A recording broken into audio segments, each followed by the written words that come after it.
Olá, tudo bem com você? Que bom ter você aqui para mais esse momento devocional falando dele. E eu começo o vídeo de hoje com uma frase imperativa. Sabe o que é uma frase imperativa? É uma frase que dá uma ordem. E a ordem é: olhe para frente. Infelizmente, nós temos um péssimo costume de olhar sempre para trás. Ou ficamos presos às bênçãos antigas, a tudo aquilo que de bom já aconteceu pra gente um dia, e nos tornamos pessoas saudosistas, sempre olhando para as bênçãos do passado, para as coisas antigas. Ou pior, nós estamos presos ao passado por tudo aquilo de ruim que aconteceu conosco.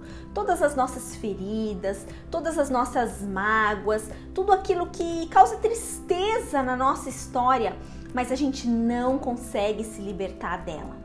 Olha, o pior endereço para se viver é o passado.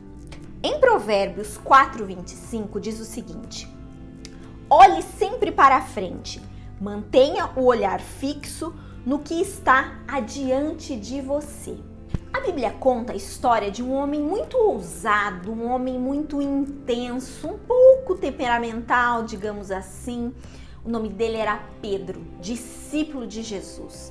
Um homem que disse que morreria por Jesus. Um homem que arrancou a orelha de Malco, servo do sumo sacerdote Caifás.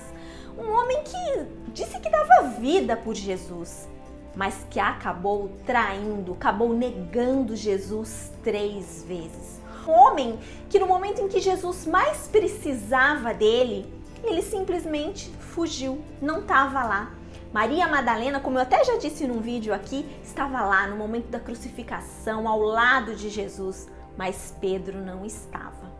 Só que a história desse homem, ela nos chama a atenção. Por quê? Porque diante de um cenário como esse, a gente pensa que Jesus pode ter ficado magoado, triste com Pedro, porque afinal Pedro decepcionou, Pedro o abandonou no momento em que ele mais necessitava. Mas não foi bem isso que aconteceu. Sabe por quê? Porque Jesus está mais interessado no nosso futuro do que no nosso passado. Tanto que lá em João 21, Jesus vai atrás de Pedro para restaurá-lo.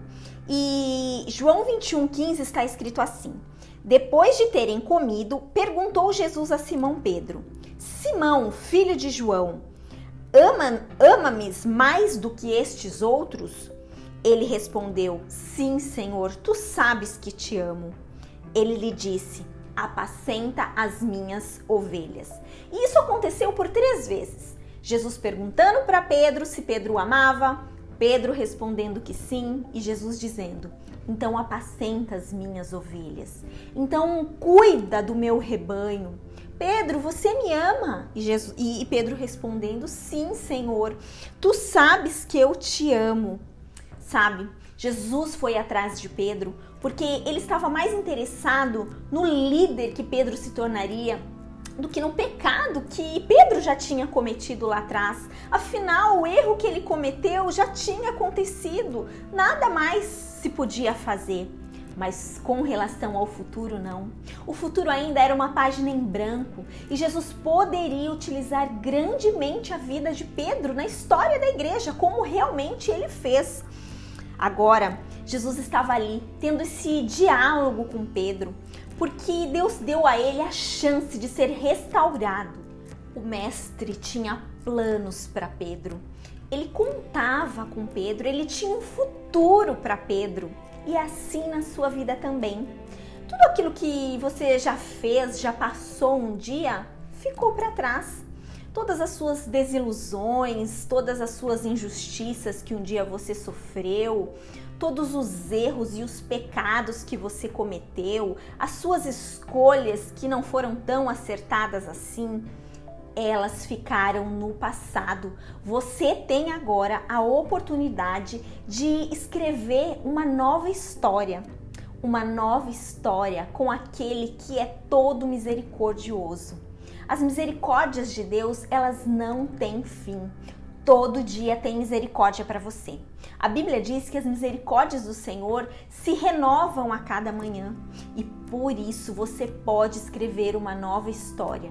Tudo aquilo que é ruim ficou no passado, não tem como mais apagar. Mas a partir de hoje, você pode olhar para frente, você pode seguir o alvo, você pode seguir uma nova história, construir uma ponte, fazer com que tudo aquilo que você sonhou ainda se realize. Ainda dá tempo de você fazer isso. Não se deixe vencer pelas coisas ruins da vida.